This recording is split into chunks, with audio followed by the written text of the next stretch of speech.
Is there anything I need to know before we go? You'll catch the drift. I don't know. Okay. We talk about slop, dude. It ain't that deep. Oh, it's slop time. It's slop time, baby. All right. Speaking of slop, good morning, Slop Nation, and welcome to Slop Chop. This is a new podcast hosted by myself, Harvey Mulvihill. It is about the happenings of the internet, and it is your one-stop shop for slop. I'm joined today by a wonderful guest, Christopher Collins of the There Are Too Many Movies podcast. What's up, dude? What's up? How's it going? It's going really well. Pleasure to be here. Thank you, man. Is there anything more awkward than an intro? I feel like... No. It's my least favorite thing to do. Yeah. You didn't list any of my credits, so I'll have you know. There's quite a few of those. There Are Too Many Movies podcast, certified editor. He's we've shared editing notes. He actually taught me like a good editing workflow for clips and the way Those I are my edit this credits. podcast. Those are my credits. Everything that relates to me. Teaching you things. That's the most important Hey, thing. he showed me a few things in Adobe Premiere. That's on my resume. I can show you a few things in Adobe Premiere. Is there other stuff that you do? No, not really. Nah, that's about it.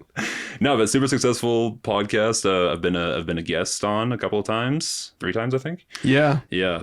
Big fan of y'all's show. I connected with you guys through the show. I saw you on TikTok, and then I think I got into listening to the show, and then one of you guys mentioned that you were in Dallas. I was like, oh shit.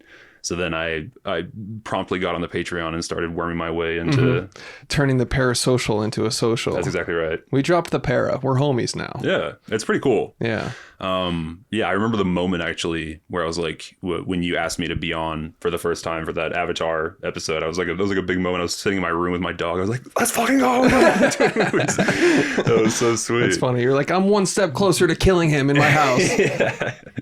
No, it's great. And I appreciate you being here, dude. Dude, my pleasure. Yeah, but we got too many movie stuff all over this fucking studio, brother. I got the hat up there. You're always in frame. This pin right there. Oh hell yeah. You got to get the new batch of merch, dude. I should brought some. I don't have any.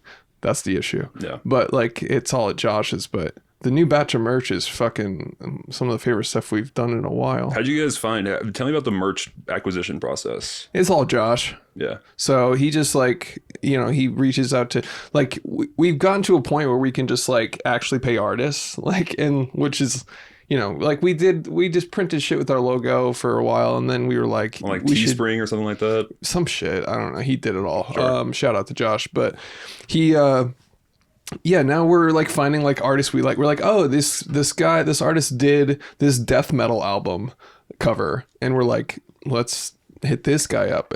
Things like that, where it's like, let's actually invest in an artist to do it. But anyways, toomanymovies.com/shop, patreon.com/there2manymovies, too many movies on everything. Check it out. They're very active in the Discord. You can actually talk to these people, which is cool. Yeah. And that's how I wormed my way into a real life friendship. So actually you can probably just end up doing that with every podcast that you listen to, is just get on their Patreon and then just like develop a relationship and then eventually meet them in real life. Totally. It actually works every time. 100%. Yeah. 100% of the time. Yep.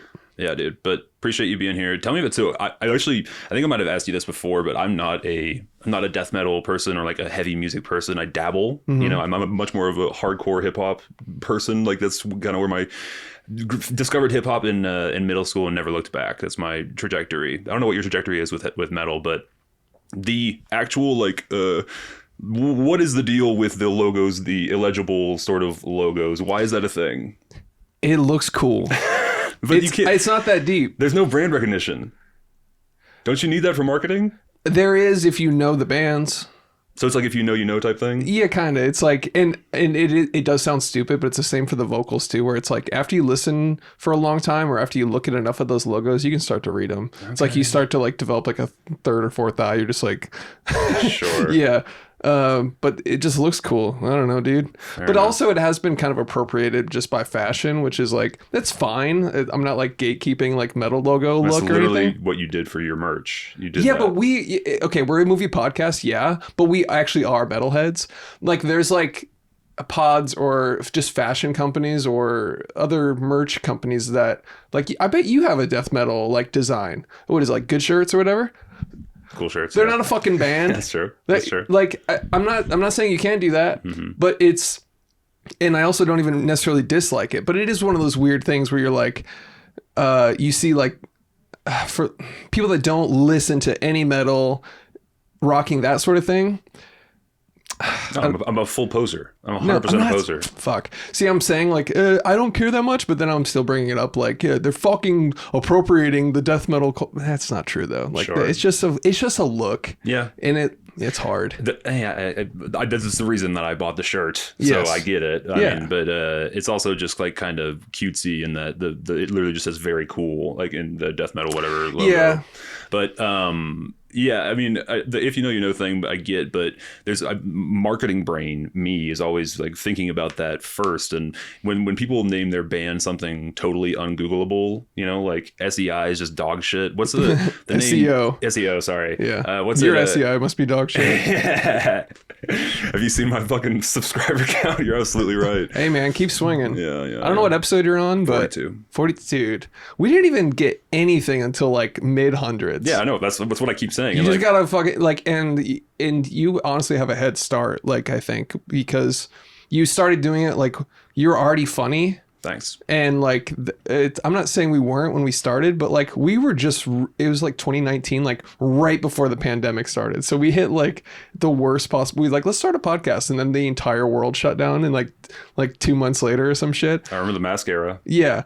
Oh fuck! Don't remind me of that. God, I want to. Dude, I think we paywalled it. Yeah. No, I think we buried it. You're one of the you telling me that, by the way, is like giving me so much hope and sort of inspiration of like what you said was we didn't get good until after like we started like 101 is when we kind of started getting decent, like pretty good at the podcast. So just paywall the first 100 episodes. I told you that my favorite podcast, Your Mom's House, they did that for the first 300. Like 301 is the first one you can find. I totally get it. And the thing is too, it's like it's not like we weren't funny. It's just like the show became the show. Yeah, 100 some in. Yeah. You kind of. I hate to be like that whole wax poetic comedians always do about finding your voice. Like you gotta fucking eat shit for 10 years before you even are worth the goddamn fuck. It's true. But it's true. Yeah. It's like you can only learn from doing, and then like. I give you a massive amount of credit for finally getting my ass in gear and doing this finally. Like I've been talking about it for so long. Another thing, you said a lot of things that have stuck with me, dude. But another thing that you said was like you have to stop adding that to my resume and my credits list. This is all says things that stick with you. with me specifically. For the record, I don't give a fuck about anything else that you do as long as it's not relation to me or my emerging podcast. Totally. Yeah. Totally. This is about me. Today's about me. Oh, really? Because you were about to give me a compliment about something I said. We can move on. Yeah, sure. Let's move on. Okay. The thing was, you have to stop fucking talking about it because your brain considers when you say the thing, it gives you the same happy chemicals as actually doing the thing. Yeah. So you have to like actually shut the fuck up and just do it. Yeah, that's why everybody's like, I'm going to start going to the gym more. They tell everybody they know. Every single time, like I'm gonna work out, I'm gonna eat better, blah blah, and then your brain goes, "You're gonna do that," and you never do. Like your brain thinks that you did. You're lying to yourself out loud. Yeah. If you don't just like put the pencil down and start. It's deceptive though because it doesn't feel that way. It feels like I don't know. It feels like something, but it's not. It's nothing, and it's actually counterintuitively preventing you from achieving the thing that you want to do. Yeah, there's something about the like saying it, like you're lying to yourself. Fuck, I lost it, dude. Yeah, you're 6'7", you're awesome. Yeah, that's it. Yeah. 6'7", dude. Oh, it's been a nightmare. I don't even want to talk about it. It's my actual height, right? So like I have to, and people ask me every day of my life how tall I am, and I have to say people ask you every day. Literally every day. I'm not exaggerating. Oh, that's true. You're fucking huge. Yeah. I forgot. Like I was like, where are you going? Yeah. Like, are you going to Six Flags every day? I work in a public location. And, okay, yeah. And there's and every time you walk in a room, they're like, Jesus fucking Christ. Literally that. Yeah. You know what's funny too is like, and you're like, I'm real. I am real. Yeah. This isn't fake. What's funny too I'm is not part of the. I have to, for the record, I can't talk about it on the pod, so I have to bleep that. Fuck. Yeah, it's okay. But I said the N-word. The N-word exhibit. God, the place I work is so sick, dude. All right. Fired from the N-word house. Did you call us the? Did you go on your own podcast and call us the? So you were advised not to talk about this thing at all, and instead you called it the N-word house. You ripped the N-word. Like, hey, no one is going to know unless you fire me, and if you fire me, everybody's going to know you're the N-word house. So. Yeah, God, it just rolls off the tongue that. Fuck, I had a thing. I forgot what I was talking about. Oh yeah, so being tall. Here, the thing with that is that my eyes are up here, and so I don't think about my height. You know, yeah, I don't think about my eyes are 6'7" in the air. What I'm getting at is you don't think about how tall you are unless someone brings it to your attention, or someone else roughly my size walks in the door. And then when someone else my size comes in, I go, oh shit, that's what I look like to everyone. Oh, and then it's like the Spider-Man meme where you're just like both like, yes, dude. And the same thing probably for them too. They're like another tall person. 100%. And also it's also like I make a point to not bring it up because I know they get it every day, you know, or like I don't ask them how tall they are, even though it's the one thing you want to ask. It's what everyone fucking asks, so you don't do it. Yeah. I have the same thing with like obvious names or whatever. Your name is Peter Parker. I'm like, I'm never going to do the thing of like, oh, Peter Parker, huh? Right. You know, because I get it every day. So you don't want to be that guy. But yeah, I do. It's not like I don't understand it, because when I see another tall fuck walk in, I go, oh, okay. I'm reminded all of a sudden, like every time I walk into a room, that's the reaction that I get. People go, oh, fuck. Like, oh, that's abnormal. Yeah. Yeah. It is. Interesting. Fuck. I was just about to say something about dude, I don't know why. I drank a green drink too. I was trying to like mentally lock in. Yeah. Like this like superfood drink that I drink that sometimes it makes me feel like so superhuman, and sometimes sort of. Yeah, it's not part of that manosphere shit. But you moving to Austin, bro? Oh yeah, dude. I'm gonna move to Austin and suck Huberman's dick. It's actually got a lot of protein. It's actually good for your neurodivergence. You know, if I've just been sucking dick, not in a gay way, just because like it's really good post workout. Sure. Yeah. Yeah, I drank that thing coming in here, and it's not helping me at all. I'm foggy as fuck. No, the good news is that you're on a Slop podcast, and we don't talk about anything of substance here. Yeah, that's true. Yeah. But what's funny is, dude, I'm a movie guy, right? And Slop is like my secondary love. I chose to do a Slop podcast because it's more broad than a movie podcast. Yeah, dude, don't do a movie podcast. Yeah, exactly. So like... it's such a meme now. 100%. And like I'm a movie guy, so I bring up movies a lot, and there's like a recurring I end every episode with like, what have I been watching, what the watch list that you guys do. Because in a way that's Slop. Sure. I consider like I've said many a time, I have a very broad definition of the term, and any sort of media that I fill my brain with, I consider slop. Yeah. Yeah. And it's like a term of endearment a lot of the times, People have a negative connotation. People like the AI label gets thrown in there a lot, AI slop, but it's media, bro. It's consumerism. Yeah. I hate when people say consume, by the way, when they're talking about content. And I'm probably guilty of it too.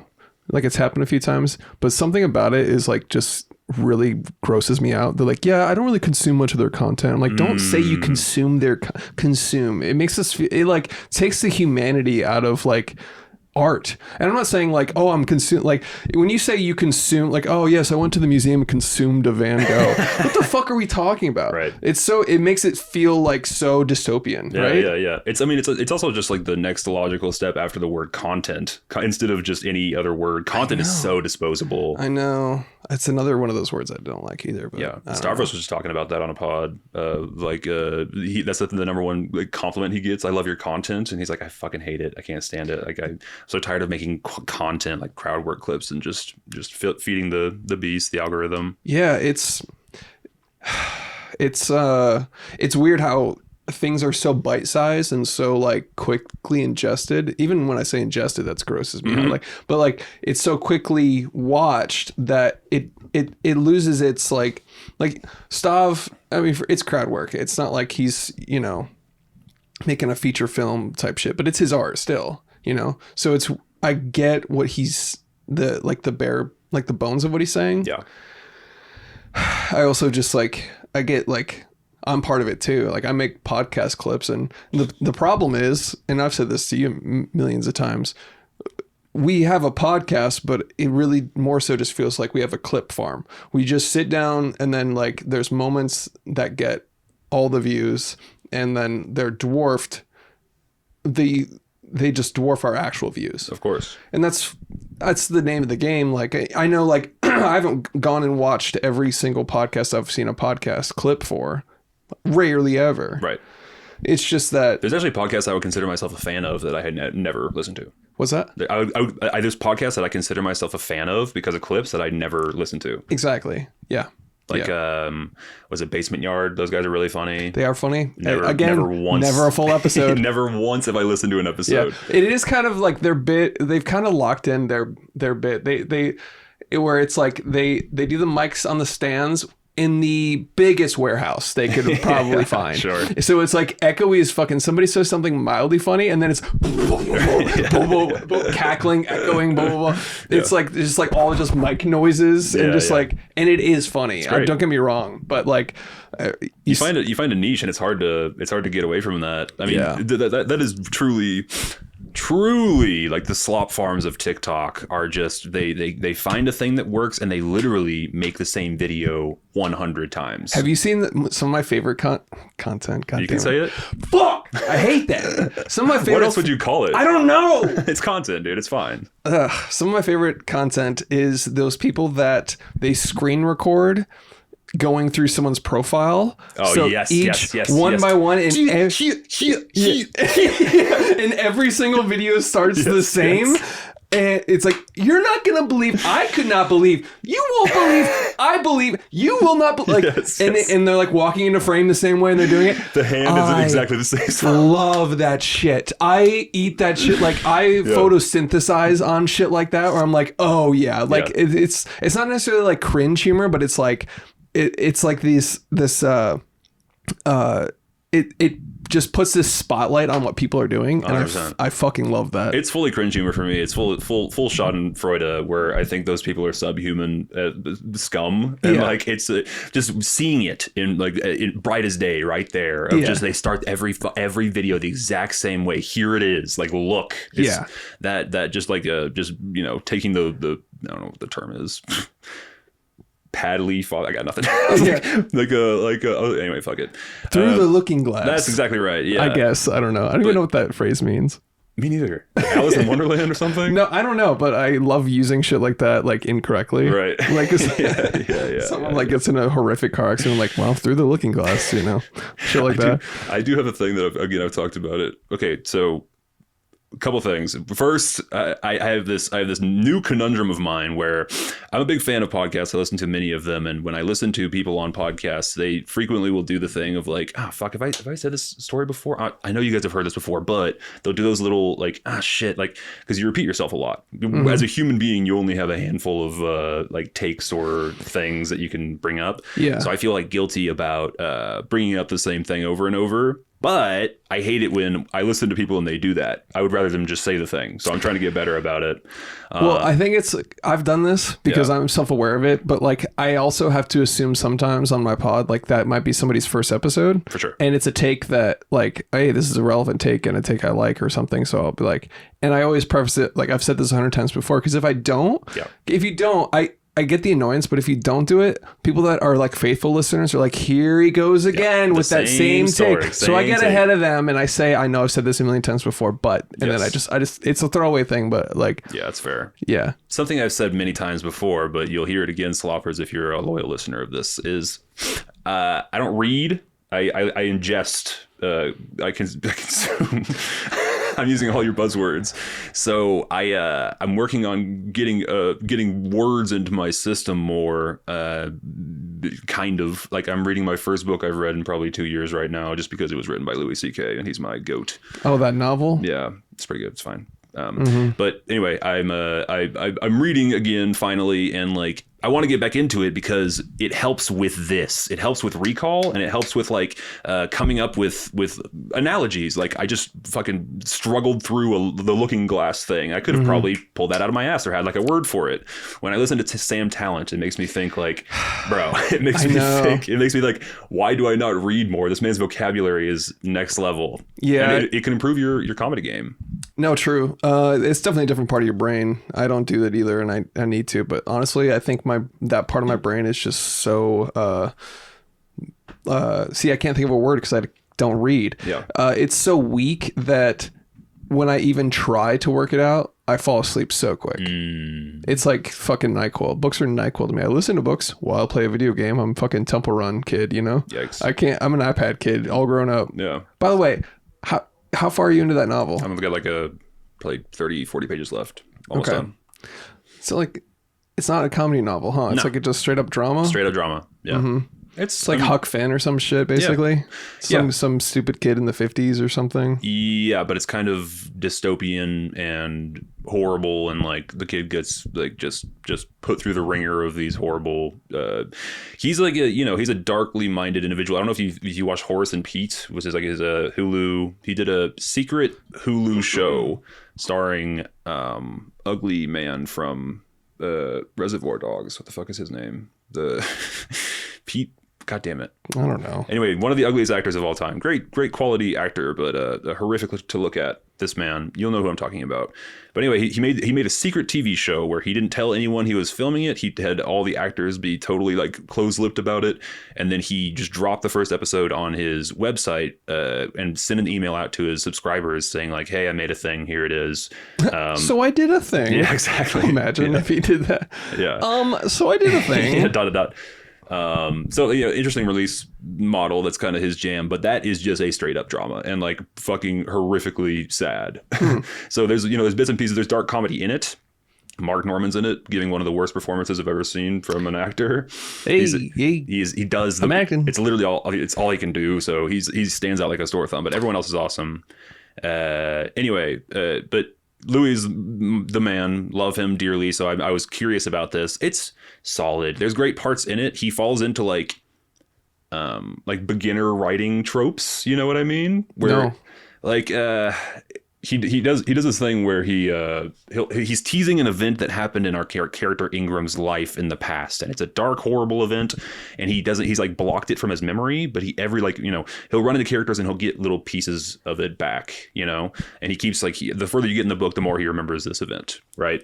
But the way he inserts those little moments is kind of ham-fisted, and like it's just like, and that reminds me of this thing that I haven't thought about in a long time. It's like the Family Guy thing. Kind of. It's kind of like a Family Guy cutaway. Like he walks out and he's like, "This is almost as awkward as that time I ran into the chicken at the supermarket." That's exactly right. And it's like, and it just cuts away. It might as well be that. Yeah, dude. Jesus Christ. It might as well be that. You have like stink lines above you right now. It's like floating stink lines now. Oh man, don't you want all that Looney Tunes shit to happen in real life? So for sure, dude. I wish I could paint a road on the wall and just like escape the cops. Oh, I got a ticket today. What? Yeah, on the way here. Yeah, this isn't really slop related, but I was leaving the gym, so I wasn't on the way here, but I was on my way home and I rolled through a stop sign. Like, I'll admit, I rolled through it, and then he pulled up behind me and lights went on, and always when the lights go on you're like, that can't be for me. It's always like, that's not for me. And then poor soul around me is getting pulled over right now. Yeah. Oh, he must have gotten a call about some other bad person. Right. But no, so he pulls me over and he's right on my bumper. I'm like, oh, I guess this is me. And even right after it happened, like I rolled the stop sign. You didn't put two and two together? And I was like, my tags? Well, like, did I, is my car matching a description of another car? Another black guy? Yeah. Black car. Yep. Is what you meant to say. And then, so he pulls me over, and then I had this moment because, the reason you were pulled over, you rolled the stop sign, you have this and this and this. I was like, yeah. And then, he goes, do you have your license? And I go, yeah, 1 second. And then I realize I'm wearing a fanny pack underneath my hoodie. And I go, yeah, 1 second. And I start to reach like for like a, where you put a gun basically. Yeah. And there was a quick moment where I was like, oh fuck, am I about to be on the news? Yeah. Like it was a split second thing, but I was like, so I unzipped my fanny pack and my stupid little fanny pack and gave him my license. But there was a quick moment where I was like, my family's going to watch body cam footage of me getting lit the fuck up in a Tesla. Just like, yes, sir, 1 second. Yeah. That's right here, sir. Yeah. Just a jar of mayonnaise. I'm like, I'm white. Yeah. That is true white privilege of just the ability. Like, by the way, that I do that move of just as like a sign of respect or of like a, hey, don't give me a ticket, please. I'll be like, yeah, my insurance is in the glove compartment. I'm going to reach for it right now. Yeah. I do that even though I'm the whitest man of all time, and he wouldn't even think twice. I know. But yeah, but it's half a good the time move. That when I get pulled over, it's just like, oh shit, my bad. We pound it and then he leaves. You know? 100%. Yeah. just lock in. Like, sorry, bro, my bad. Yeah. Didn't see you. Oh yeah. Yeah. And so yeah, honestly, I was due. I have gotten like so many just like, oh shit, warning. Like, it's true. White privilege is real. I feel that way pretty much every time I get a ticket because I speed constantly, and every once in a while, it happens like to me every 2 years or so. I'll get a ticket or less, like very rarely, and I'm like, yeah, my ticket got punched or whatever. It's gonna happen every once in a while. Numbers up. My number's up. They had to hit a quota. That's right. Usually it's late in the month when it's mid-month right now, but usually it's like late in the month when they're like really vigilant. Yeah. I don't know if that's like an urban myth or something, but they have a monthly quota. That's what everybody says. I've had that question my entire life, and I've never looked into it. I could probably easily Googleable. Yeah, we do have a thing sitting right in front of us that could answer that question, but let's just say it's real and let's move on. Yeah, unfortunately, we can't find that. But anyway, shouts out to you for being here, my friend, and yeah, shouts out to the best TV and film podcast. Tell me the magazine. I don't know. The one we just won? Yeah. I don't know. You don't know it? No, hold on. Oh my God. I don't know. I don't even know we were up for that. And then one day Josh just like texted us that, and I did like a dad. I was just like thumb up emoji. or you're like, hey, let's look at my newborn son. He's like thumbs up, that's. I think it's Dallas Observer, I think. Oh, that one. That was a few months ago. Okay. That was sick. I'm stoked on that. We're in Dallas. I don't think there's much like movie pod competition. No. I mean, that I know of, but then again, I don't seek any movie pods out. I love movies, but it's like even like some of my favorite comedians have movie pods, and I'm like, no thanks. Yeah, I don't know why. That's because it's what you do. I guess I don't listen to a lot of slop podcasts. I guess I listen to comedy podcasts, but you know what I do love? When on a regular comedy podcast, movies come up. Yeah. Does that make any sense? 100%. Where it's like they're just like did you see the new One Battle? And I sit up. Yes. I'm like, oh, they're talking about PTA's new movie. And I know I sound like a cringe film bro, but that was like the best movie of the year, undeniably. 100%. So I know it's like memed into shit, like the performative like mustache male guy like bitching about 70mm versus 35 and all that. VistaVision, those cameras have been used for fucking years, and fucking. I might have brought this up on your pod, but I actually to this day do not understand why I should care. We lost our 29-minute timer. Didn't fucking give me a goddamn fucking. Yeah, there it goes. Is it rolling? Yeah. Leave all this in. Leave all this in. Hold on. Okay. It was, in fact, rolling. Okay. Now it's not. Now it is. Okay. Where do you see the red light? It's on the other side of it. That makes perfect sense. So stupid. It makes perfect sense. I fucking can't stand that. I hate it. Dude, you gotta swap that. I know, Chris. There's so much that I need to do. Okay. This is one of many things in the setup that need fixing. No, you're right. It takes a while to go on Amazon and click add to cart. I get that. I'm making money now, but I'm trying to move out of this place and get my own. So that's what I'm saving up for. Are you gonna move to Dallas? Yeah. Fuck yeah, dude. We're going to hang out all the time. Hell yeah, dude. Okay. I don't know why I should give a shit when a movie is shown in 70mm or shown in 35. It doesn't strike me as that amazingly better or different than watching it digitally. As a matter of fact, sometimes I'll see a 35mm print and it looks like shit. Okay. Did you see it at the Web Chapel IMAX? Yeah, but like, okay, so then tell me what the difference. What do you mean, yeah, and you don't see a difference? Brother, that 70mm screen is 3 stories tall. I understand that. You don't see a difference. I can see a difference, but what I'm saying is digitally versus specifically 70mm. Like if you showed me a digital IMAX projection on a 3-story thing, it looks pretty fucking similar. Yeah, that I would have to A/B.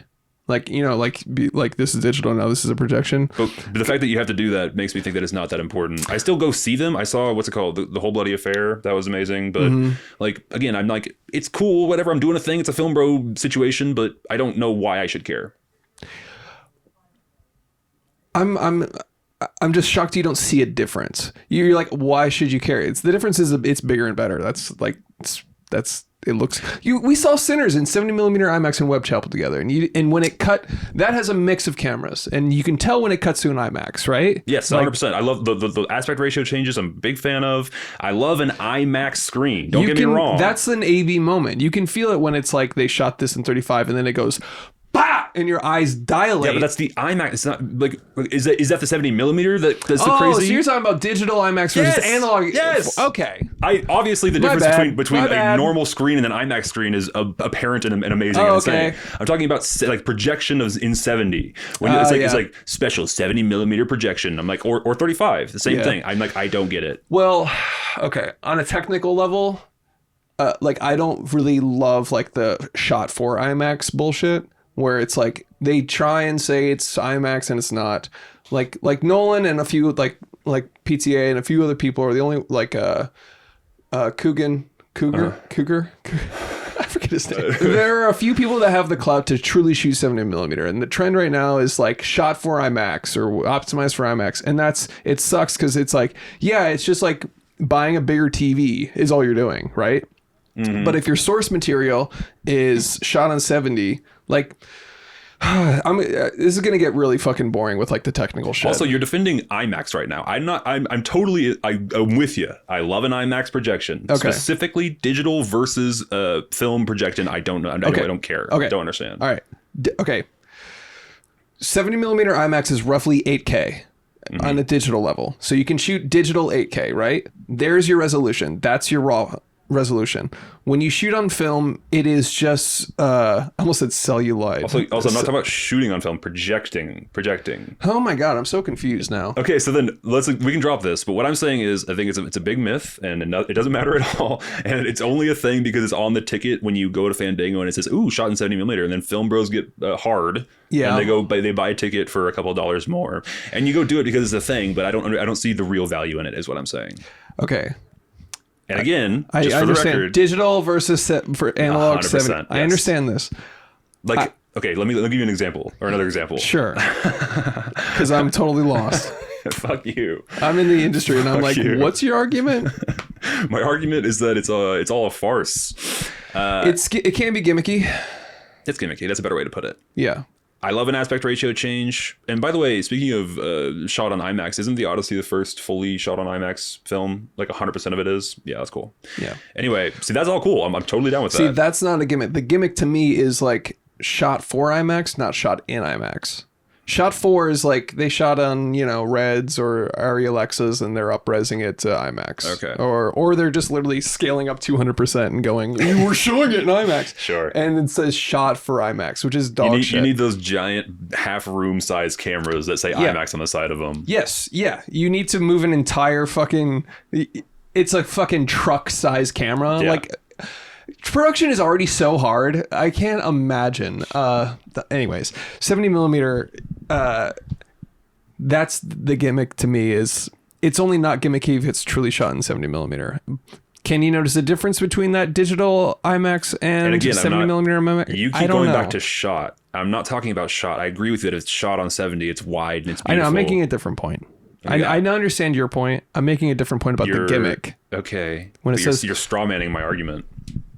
Strong manning or straw manning? What does that even mean? Means Through the looking glass? Yeah, that's exactly right. Yeah. No, the lily pad thing from earlier. What I'm trying to say is we can drop this, and I might just cut the last fucking 30 minutes of this conversation because probably a great idea. Well, the people here want slop. God damn it! We have not touched on a moment of slop. Let's do that. So before we do that, what is your slop intake like? What is your social media usage? Are you doom scrolling? What's your thing? Lately it's like Alex and Josh will send me TikToks, and like the content is so funny. Like the sniper precision on TikTok is actually kind of spooky. 100%. It's the best algorithm in the game. Yeah, but it's almost like a relapse thing. Like I treat TikTok like genuinely like it's dangerous. Like when I log in, I'm like, or if I actively open it, which I usually don't. Usually it's like they send me something and I hit a few. I'm like, oh, I'll hit a few on the scrolls after I get one. Sure. But me going out to open TikTok and like look at the stuff, it's like I'm gonna lose an hour or two. I'm gonna be dehydrated. I'm gonna be depressed, and I know that. Mm-hmm. And so I have to. It's almost like I have to.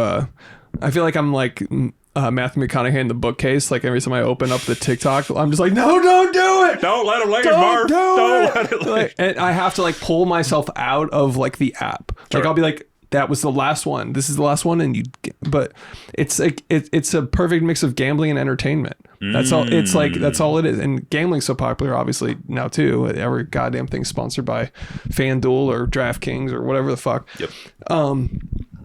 So it's every time you swipe, it's a slot machine pull. It's like, will I get something good? Will I get something good? Every once in a while, you hit a jackpot that fucking crushes. You send it to all your friends, and most of the time, it's just trash. Yep. So I've been trying to scroll less. Instagram Reels will get me every now and then. Like you say you love it. I said fuck it. I'm not a fan. I think the quality is significantly worse. Yeah, it is. I do think, by the way, that the argument between the two is kind of cringe and it's all the same. It's all the fucking same. When you get back down to it, it's really all the same. Yeah. But I do find that the quality is generally worse. But please continue. I feel like Facebook is boomer, Instagram is millennial, and TikTok is Gen Z. 100%. Yeah, couldn't agree more. And you want to be where the young kids are at because they're the ones that's like the zenith of culture and memes and everything. Yeah, it's the North Star of culture. 100%. Yeah. You just go to where the kids are at, and then like you leave the shit that you don't like. You see the North Star is 6, 7, and then you fucking kill yourself. Exactly. Or like stuff like that. But even that doesn't bother me at all. We had dumb fucking useless number memes when we were young too. Yeah, I mean we grew up on Doggo and like Icon has cheeseburger. We should have swallowed the gun. Both of us should have killed ourselves. It's shocking that I haven't. Yeah. It's shocking that I haven't. No, come on, dude. Life is precious. I'm serious.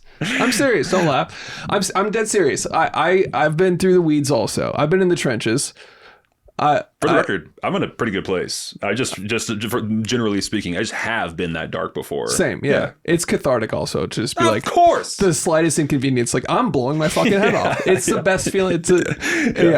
I hate the people that are like turned off. Don't say that. Like, oh no. Even though I just kind of did that. You just did that, yeah. But you mentioned it to me quite a bit. So that's because why it's funny. Yeah. But. And also, I mean it 100%. I've turned a new leaf. I've been eating a lot of mushrooms, and I'm just been like life, like consciousness and being able to experience things, eat, sleep, watch, fuck, love, hate, all that stuff. We have it pretty good. 100%. Like it feels like we were like honestly, it seems like I don't believe in any sort of like bearded man in the sky or anything, but it genuinely seems like we were designed by somebody to have fun, doesn't it? Where it's like. You feel all the thing like some of the best feelings in the world. Like you have food could have just been like sustenance with nothing else. Mm-hmm. Hell, it could have like maybe we didn't even need food. Like maybe we could have just been gray fucking thing like gray things that can walk around and do work or whatever. But it's like we have this like.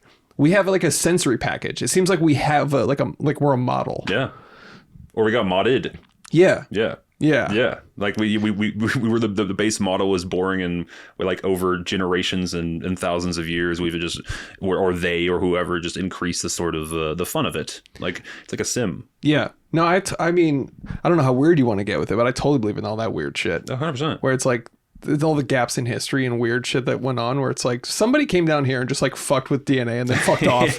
Somebody came down here, fucked an ape and left, or they just like injected some sort of thing in there and then just like, we'll check back in 100 fucking years because like time is nothing to them and they just like fucked off or something. Yeah. That's how it feels. 100%. That's also one of my, that is my ultimate, if I could wish for one thing, it would be like legit first contact, like established. I know we already have quote unquote, was what you're going to say, but like legit fucking alien shaking the president's hand, that type of deal. Yeah. That's what I would love to live through. Mm-hmm. And like the math of it makes no sense because we're dealing with human numbers and the hundreds of millions of light years between the here and the nearest thing. Mm-hmm. We're dealing with human math, and that doesn't they work with a different set of cards. But yeah, I dabble for sure. I'm not as alien pill as you. Yeah. It's also kind of cringe to be, but it's like, you know what I mean? Where it's like, you don't want that to be your thing. Like, you don't want to steamroll a party because I've done this like when I was younger and stupider, like where I've just been like the guy in the corner where it's like, oh, fuck. No, you don't get it. Yeah. You don't get it. No. Yeah, exactly. I've been that guy and it sucks. But also it's like, it's almost silly to not believe in it at this point. Sure. Like it's undeniable, so. But anyways, so the slop intake, so basically I'm trying to get off my screen. Sure. Is that the type of content that you're consuming though? Are you consuming comedy or like movie stuff? Dude, my TikTok algorithm is UFO footage, some like comedian clip, someone falling. Mm-hmm. It's always like physical humor. And then, rinse and repeat. Conspiracy, tinfoil hat shit, and physical comedy. Just... Nice. Yeah, I have all of that minus the conspiracy stuff. So for some reason, that's not in my wheelhouse. I dabble every once in a while, but dude, I'm not filling my brain with it. I love that shit because it's like it's hard to articulate why I like it too. It's almost like on a sci-fi level. It's almost, I look at it sometimes as straight up entertainment. Sure. Where I don't believe in necessarily everything, but it's just like, it'll be like, there's fucking giants in the Grand Canyon and the government protects them with helicopters. And I'm like, could be real, and just move on. I'm like, I'm going to tell that to everybody I know now. Sure. There are real places in the Grand Canyon that the government patrols, and they're like, there's a whole race of giants in there, and that's why. Mm-hmm. And I was like, yeah, sure. By the way, we found more mummies in the Grand Canyon than all of Egypt. Okay. See, when I hear stuff like that, I just go, all right, sure. Like it doesn't hit me in like the wow. You know? Okay. But like, no, you're right. Let's talk about Ethan Klein. What's he up to? What's that fucking idiot up to? That's more interesting. The downfall of a fucking. Yeah. I'm just kidding. No, you're not wrong. He's definitely, I don't know. I still have love for the guy because I was such a fan of his, and I've remained sort of a fan. I don't listen to his podcast ever, but he's still like, I don't know. It's tough to wear the Teddy Fresh these days. I don't know. Man, he's a fucking Israel shill. Yeah, you should burn that shit. But then if you go back and look at his actual takes, he's got some nuance there. It's not quite as black and white as everyone seems to think it is. I don't think there should be any nuance when it comes to that situation, but it's pretty undeniable. At first it was like, well, it's complicated, but now when it first started, it's like, well, hold on. Yeah. And now it's like, yo, this not only is that pure fucking evil, our entire country is also under the strings of Israel, which is fucking crazy. And now our phones are tapped. But is that on? Yeah, it's just the monitor. Okay. Yeah. Sorry, these are the two things that happen every single episode. Someone asks about the 30-minute timer, and then someone asks if that. It's almost as if you should get a new fucking camera, dude. Hey, I'm going to start a long form podcast. What kind of camera should I get? Oh, the 30-minute interval ones, the ones you have to hand crank before you start rolling. The camera, yeah. It's got like solar power. I have to hold it under the fucking sun for a second. We can't pod today. It's too cloudy. Sorry, dude. I have to like breathe hot air. It's steam powered. It's like Sorry, I gotta edit around the exhaust. Sorry. The camera came before the podcast. God damn it! I used to be a videographer. That's what I was gifted to me by my employer. So I have never bought a piece of a camera. I have not yet done it.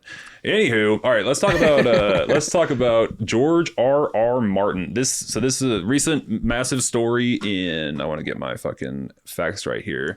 He did an interview with a Hollywood Reporter about the current state of Game of Thrones, and the reason that he's doing marketing is because there's a new spinoff coming out called A Night of the Seven Kingdoms. It's like a very low key, super chill kind of vibes, more comedy focused apparently. Weekly episode release, but 30-minute episodes, much more. It's also like a 15th of the budget of a normal Game of Thrones episode. So I'm sorry, the comedy? Yeah, it's like comedy focused. It's a weird thing. Anyway, so that's why he's promoting this. But he came out and did this kind of like tell-all crazy bombshell interview, which is notable because he's been allegedly writing this sixth book, The Winds of Winter, for 15 years, more than a decade, right? And he has been absolutely silent about the status of that book and like where his head's at. And for the record, I care about all of this because I was a massive Game of Thrones person. I read all the books a couple times. It's still my favorite book series ever. It's the world that I've been the most wrapped up in my life, like the piece of media that I've anyway, I loved it back in the day. And obviously the downfall of that show is one of the most depressing. It's the biggest L that a TV show has ever taken. Yeah, it's one of the most tragic things ever in entertainment history. 100%. It was known as the best show ever made. It is. Until the last season. And it's only remembered by its... I guess it's not necessarily the last episode. I think it was like the whole last season. Everybody was like So people hate season 8. People do not remember also how bad season 7 is. Season 7 and 8 are both horrible. Okay. Yeah. So the last 2, in my opinion, are absolute dog shit. It's crazy because the finale of season 6 is my favorite episode of the whole show. So like it has this massive peak and then it just craters. But anyway, so George is out here doing press for this, and he's like there's 2 current Game of Thrones shows in development. There's the House of the Dragon show, which was fine, good. Do you give a shit about Game of Thrones at all? What's your thing? I did all of the main show, none of the spinoffs. Copy that. All right. But I will say, like, put a pin in this and remind me, I had what I thought was far be it from me to say, a much better ending to Game of Thrones. Lay it on me. And I'm a bit rusty, so I might like fuck this up. But what was the ending for those who don't remember? So you can for the main series. Sure. What are you going to change? Okay, let me walk this. Okay, so what you want my ending, or you want me to? I was going to recap and then give your ending. Like what can we change? Okay, so the recap is the White Walkers come in. They're defeated in one episode. Yeah.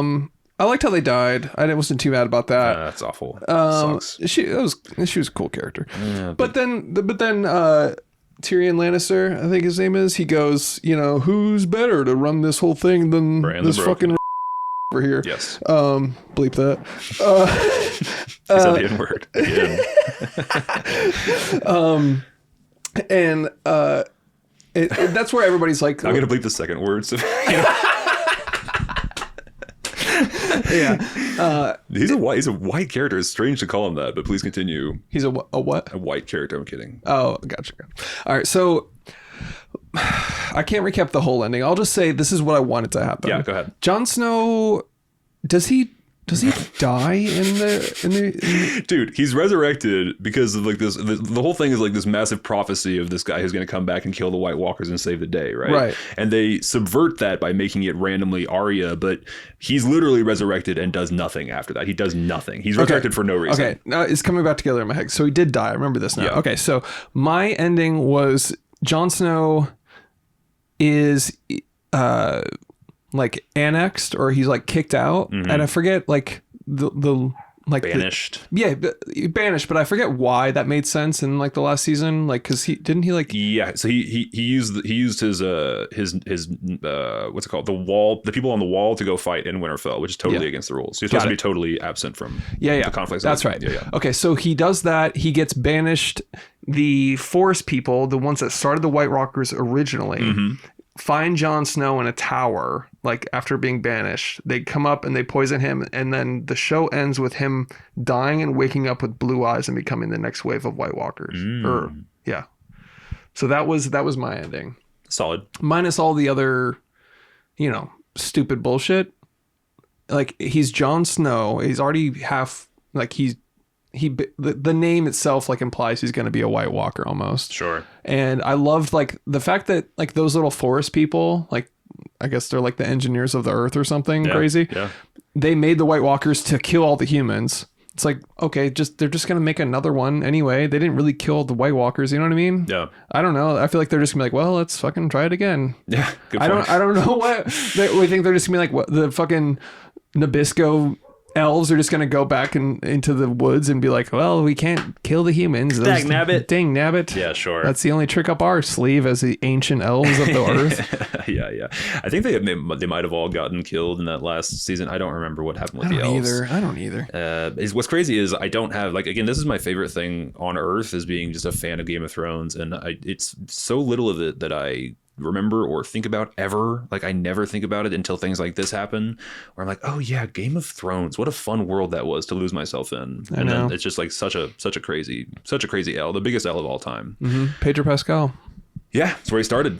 Yeah, basically. Or he had like one or two things before that. Yeah, that was his like yeah Renaissance. Yeah, dude. Yeah. Do you watch those like highlighting my career, the Variety YouTube series? Oh no, I've seen the thumbnails. I fuck with those a lot. Yeah. Directors are really interesting if you watch the directors ones. All right. Anyway, let's talk about this statement of George R.R. Martin. Yeah, sorry. No, you're good, man. This is it's interesting to me. So he's been writing The Winds of Winter for literally 15 years. This is like 10 years late. It's supposed to be like 5 years after the last one. It's now 10 years late. So he did this press release and he said he's got about 1,100 pages done, which is 100 pages less than the statement he gave 3 years ago. So he's like, he actually said like he'll go back and read a chapter and then realize it sucks, or like he'll hate it or something, and he'll rewrite the whole thing, and then he'll realize that the rewrite doesn't match with like a following chapter, so he has to rewrite that, and he's going back and like tweaking his work, and he's got. He said if he writes all the things in his head down, it's going to be like another 1,000 pages or something. So like a 2,500 page book or something ridiculous. But it's never going to happen. And the only I gave up hope for this book ever existing years ago. And it's crazy because he's a man, right? A human being, Christopher. Yeah. And he has like desires and wants and things that he does in life other than write this Game of Thrones book. Yeah, like taking a big break and going to write for Elden Ring or some shit. Like creating Elden Ring, co-creating Elden Ring, or doing all these like Dunk and Egg spin-off books or whatever. But every time, 100% of the time, he does another project. If you go to his Twitter, all the 100% of the comments, "Where's Winds of Winter, you fat old fuck? What are you doing? Go write. Go to your typewriter and write. Like, what are you?" No one gives a shit about anything else. So there's this interesting quote here. I'm going to read this verbatim. After asking Martin repeatedly about Winds, seemingly more than he'd like, the author did what he does best. He tells a story. In 1975, Martin met Dune author Frank Herbert at a book convention, and they shared a drink. The meeting was near the end of Herbert's life, Martin says. Herbert had written many acclaimed novels, but all fans seemed to want was more Dune. Herbert's publisher had just offered him a modest advance for a story he wanted to write, or 6 times that number for another Dune novel. He didn't like Dune anymore, and he didn't want to write any more Dune books, Martin says, but he felt locked in by the success of Dune, so he kept writing them. So Martin finishes and waits, and he asks, "Do you relate to how he felt?" And he says, "I'm not necessarily tired of the world of Ice and Fire, but yes, I do relate to that." So yeah. Finish it and call it a day. It's unfinishable. It's a fucking behemoth. It's like he has a whole staff of, if you haven't, you're never gonna read the book, so I can it's okay. But it is like, it's the most intricate character writing I've ever seen. The fact that he juggles literally hundreds of characters, they cut so much from the show or from the books in the show. Yeah, and it's a really astonishing feat, this thing, and it's also the weight of the world, caring about this. It's like an unfinishable thing.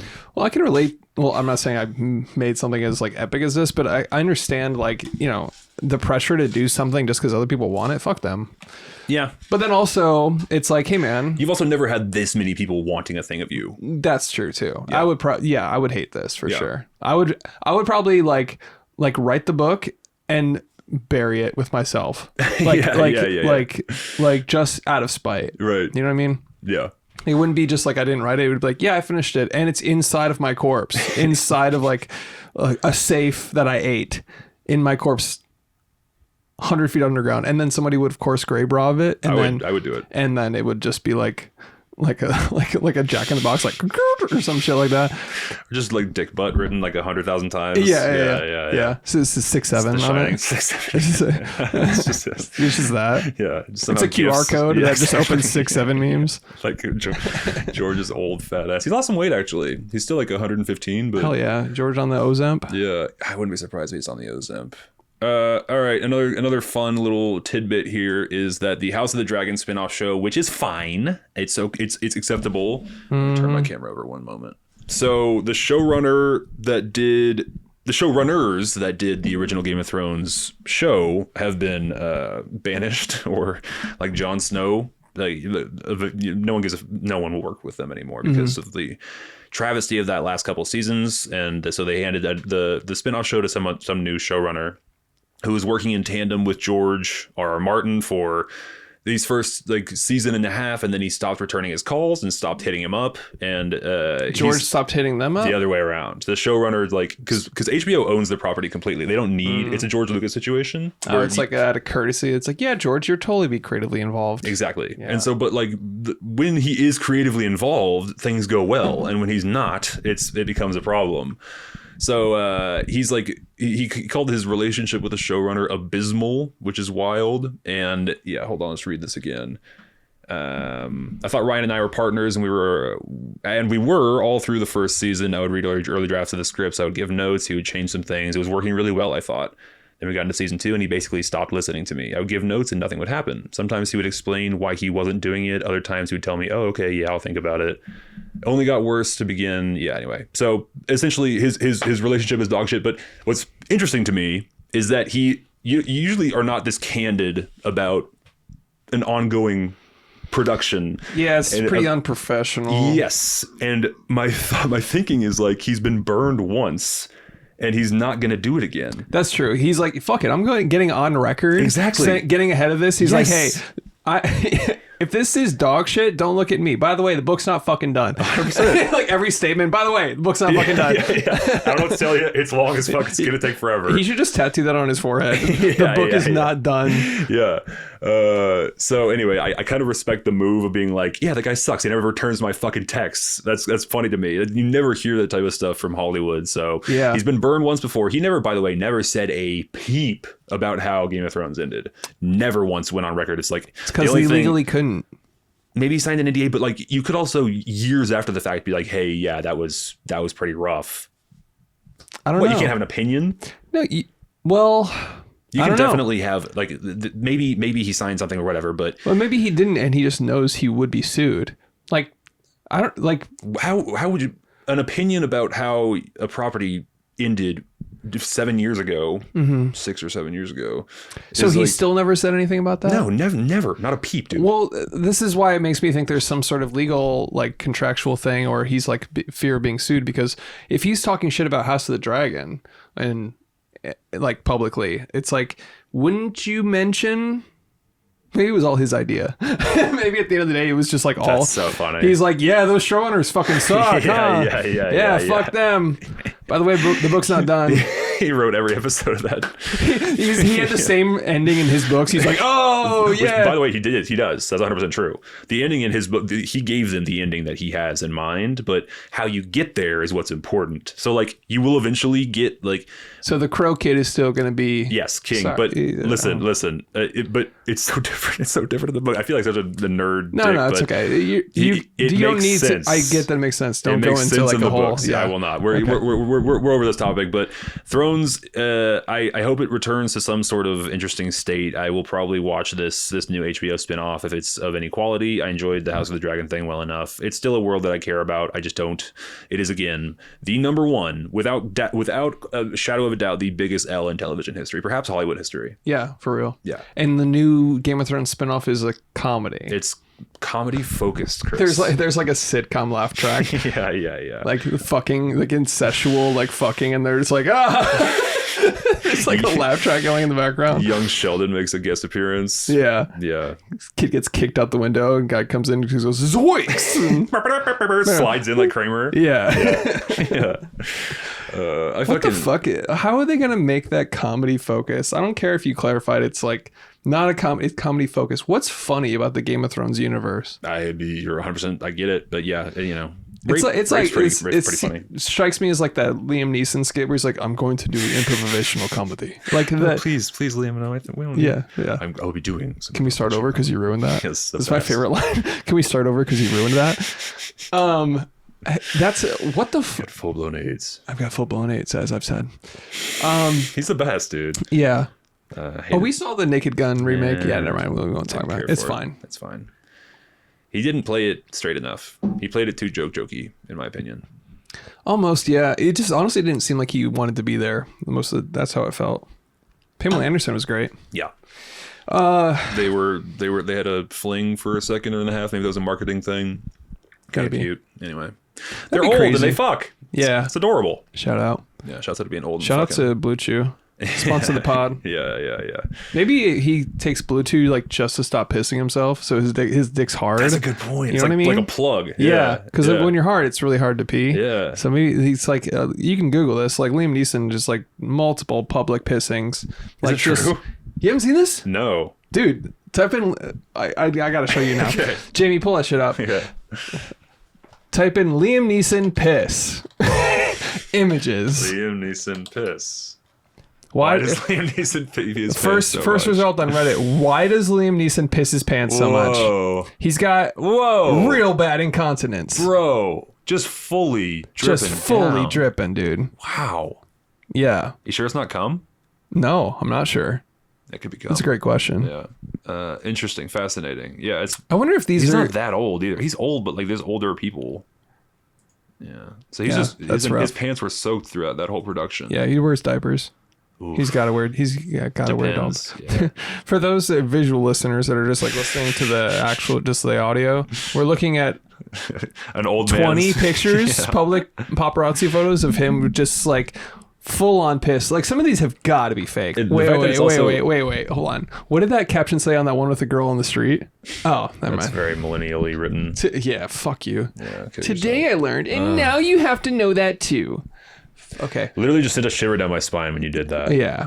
Yeah, I can't stand it. All right. Yeah, shouts out to Liam Neeson and your piss-filled undies, bruh. Yeah, that's the kind of slop I'm ingesting. It's just like Liam Neeson piss pants photos. Yeah. I'm just like, what is? I log on every day and see if a new Liam Neeson piss photo is dropped. That should have been the press tour. Yeah. What else is on your docket? I don't know if we need to get into this one. This one's like really embarrassing, but let's wrap it up then. All right, but I want to see what's embarrassing though. Show me. All right, fuck it. Okay. Edit it out if you want. Yes, good point. Actually, before I get into this, Chris, can you tell me what shorting a stock means? Yeah, it's you're betting against it. What does that mean? It means you put money down on it going the stock's value declining, and so if it declines, you get money back. Right, but how does that actually work? What are you buying? What are you doing? Stock, you're buying short stock options via Fidelity or some other fuck shit. My question is, what is actually? I don't understand. I've never understood. Oh, it's all a sham. Sure, but I've never understood what like betting against a stock means in practicality. Who's buying your money if you know what I don't. It's betting. It's just betting. I guess it works the same way as betting. You put money down and somebody else goes, I'll take that bet. Yeah. And then they lose and you get their money. I sure, perhaps it's when you put it that plainly, maybe. But to be fair, I'm a fucking moron. Nope. Yeah. Sure. And I do some of this shit, but only because I want to not be poor my whole life. Yeah. So I'll be like, what's the safest stocks ever on ChatGPT and just let it. Sure. I literally give my accountant is ChatGPT.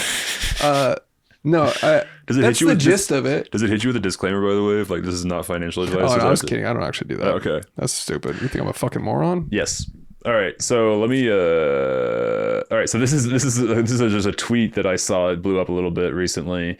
4 seasons of industry, and I still don't know what a short is. None of my business. So this is a response, very millennially. Short is when you gag the market by making bets on a stock that you think is going to flop, and you make the profit based on how much it flops. Mm-hmm. But how? So this is the explanation. I borrow a Katy Perry vinyl from you and promise that I'll return it. I sell it for $10. Katy Perry is tanking, so obviously the price will go down. Now the vinyl is $3. I buy it back. I make $7 profit. I return the vinyl to you. I'm more confused now. And I guess this is why people get fucked when they short something, because if it goes up, you're so far in the fucking hole. Like, hey, I want my Katy Perry album back. And that person goes, that Katy Perry album is worth $500 now to get it. So that's why that's why GameStop was like insane, because like, I felt like you just like your eyes glazed over. You just like want to wrap this up. No. I don't know what you want from me. Because no. I'm sorry. No. What I mean is like, what aren't you getting? I guess. Okay. So basically, I don't know. This is. You just want to know literally where it happens. Like, do you go to the stock store? The mechanics of it. Yeah, Is that what you're saying? No, I think like I want to know what literally happens in the market, why it's even an option to Dude, you won't believe the things that are options. Sure, but like is this like a poly market situation where you can just literally bet bets like Apple's gonna suck next year, but someone will just take you up on that bet? Yes. Like okay, I guess, but I figured like we'd have some sort of an institution that did things more practically than there's like the Fidelity where you can just buy and sell. That's just like, you know, that makes sense to me. Yes.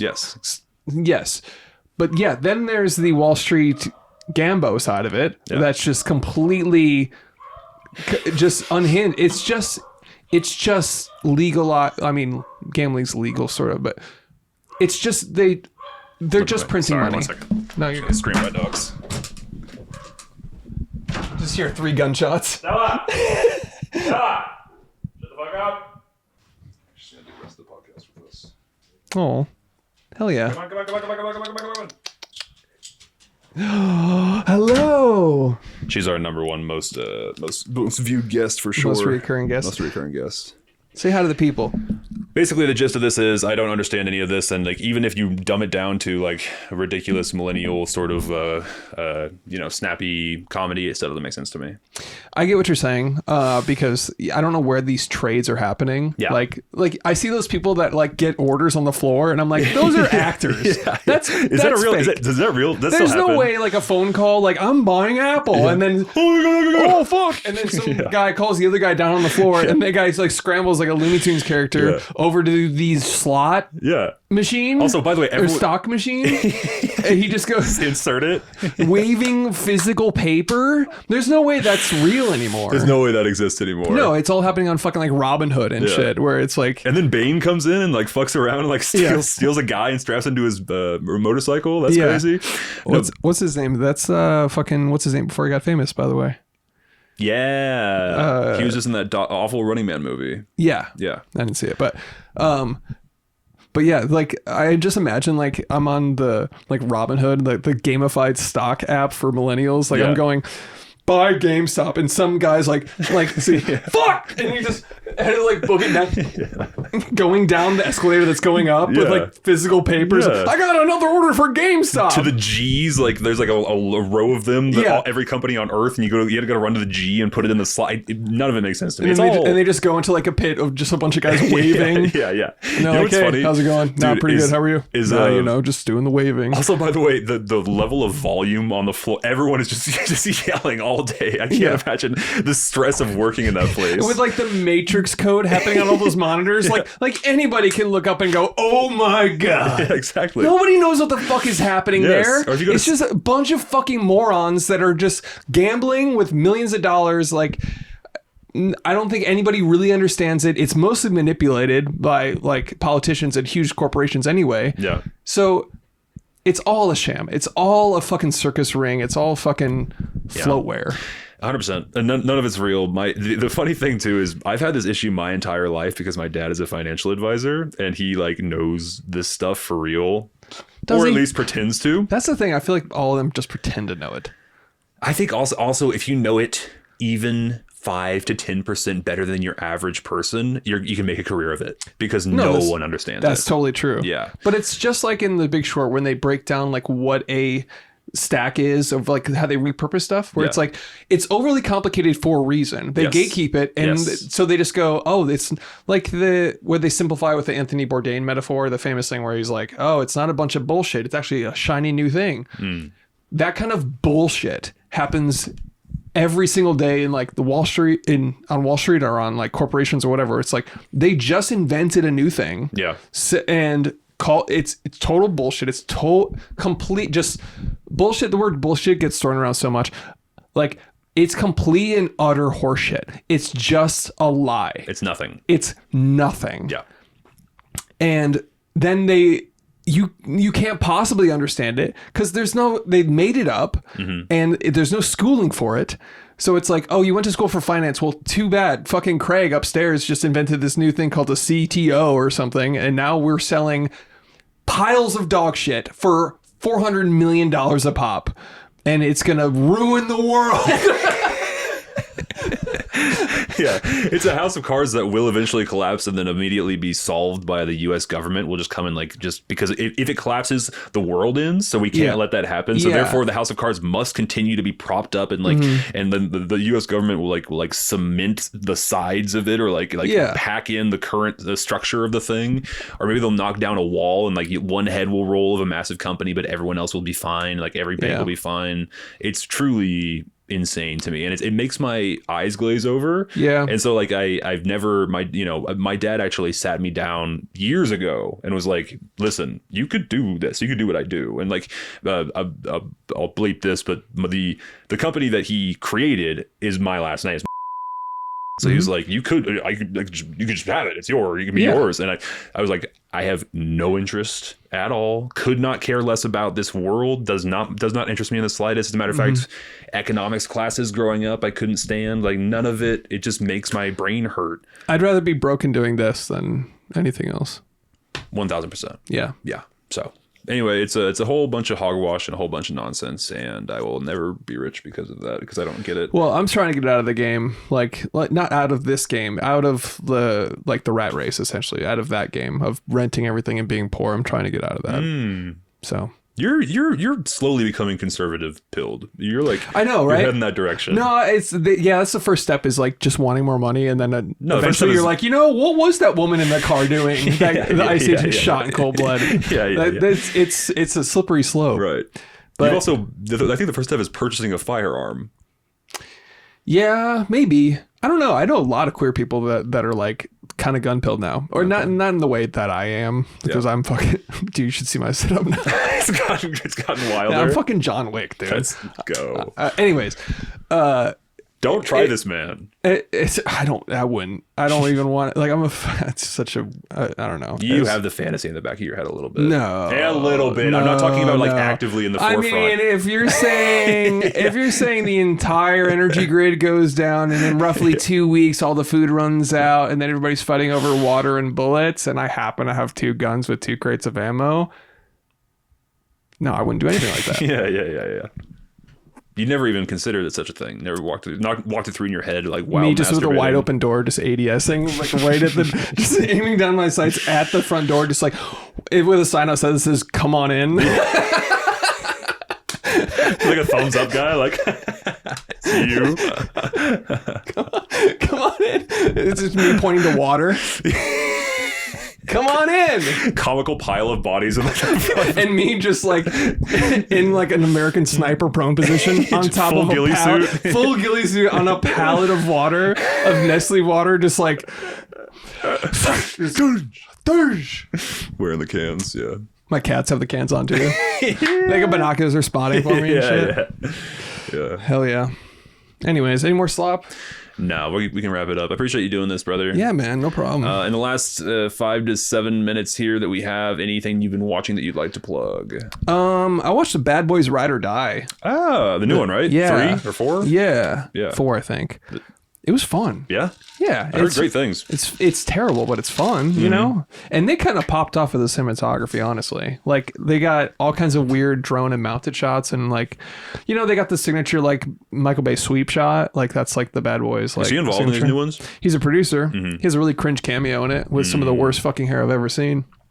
He has like that like 12-year-old boy from the 80s haircut that he never stopped, where he's like, this is what cool guys look like. This is what you do to look young, is you have this hair. Yeah, it's just like a kind of long, but it's like Tom Cruise in Mission Impossible 2. Yeah. It's like, get a fucking haircut. Just snip it off. Just snip it off, dude. I see people like that in real life, by the way, and another one is the super long beard. I'm like, you would look so much better if you cut it off. Just get rid of it. It's massive upkeep. There's very few people that have the long hair and it looks really like it complements them. Yeah. You look like you sell duck calls. Yeah. If you go past like your pecs, it's no good. It's over. It's no good. Yeah. Shouts out to Bad Boys then. I might check it out. I actually have no interest, and I will probably not do that, but it's pretty fun. Anything you've been watching? Let's find out, shall we?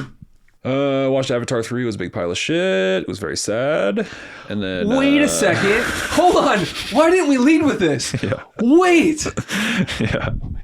I know. Come to the light, brother. It's so sad. Come to the light, finally. It's so sad. We're so back. It's so fucking There is sad. a brain in there. Oh my God, I'm so happy to hear that. It sucks, man. Says you liked it. No, this is the documentary about the making of the second one, which is fantastic. Oh, okay. Yeah. But anyway, I watched Avatar 3 and it made me so depressed, and then I rewatched it in case I got it wrong, and I hated it again. Mm-hmm. So I didn't hate it. I gave it like 3 both times, but I watched a documentary about the making of the second one. It is unfucking believable what goes into making one of these movies. And like, say what you will about it, you hate them. I love the second one dearly, and the technical sort of prowess behind the camera is really, really stunning and fascinating. And I incredible. agree with that. Yeah, I mean, he always has been on the forefront of tech stuff. it is astonishing. You gotta watch this doc. It's like crazy, but I will say, why does it have to be like that? like what? Why does he have to make it so, like, most of the time it's just him going, I want it to be like this, figure it out, nerds, right? Yeah.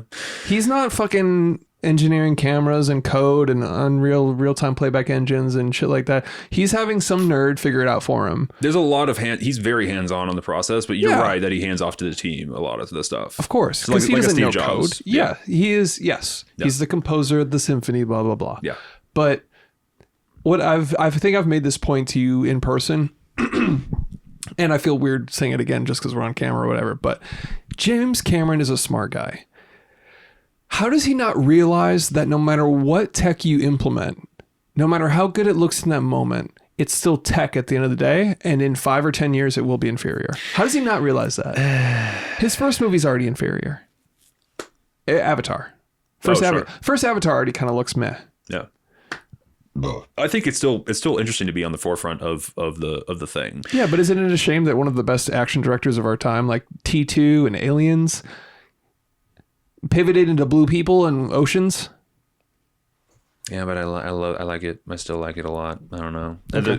I haven't fully come to your side of the equation just because the third one was mediocre. I still think the second one is unbelievable, and to this day, the best looking CGI I've ever seen in my entire life. So okay. I don't know. Maybe it's, you're right that something will eventually topple it, and it won't always look this way. But I also think beyond all of that, it's just a hell of a good time, an incredible sort of beautiful, stunning action movie. So, but the third one sucks ass. So, is it just James the same Cameron's, thing? It's the same movie, bro. Yeah, well, the second one was the same movie as the first two. No, Chris, no. The second one, there's so much new time's stuff. running out. I think your camera's. Yeah. I think your camera needs a reset. We do not need to get into the weeds of Avatar. Thank you for coming, dude. I really appreciate it very much. It was my pleasure. It was really fun. Yeah, dude. I don't get to guess another pause and not have to do any of the. You're the first guest that I've had that has their own podcast. Really? Yeah. Well, this is fun. I got to do this more often with other. Yeah, the problem is I hate remote shit. Yeah. And going on with driving. Yeah. Well, I didn't mean driving here, but thanks for having me. Yeah, dude. It was a lot of fun. All right. God love the Slop Nation. Much appreciated, guys. We will see you in 7 days' time. Goodbye.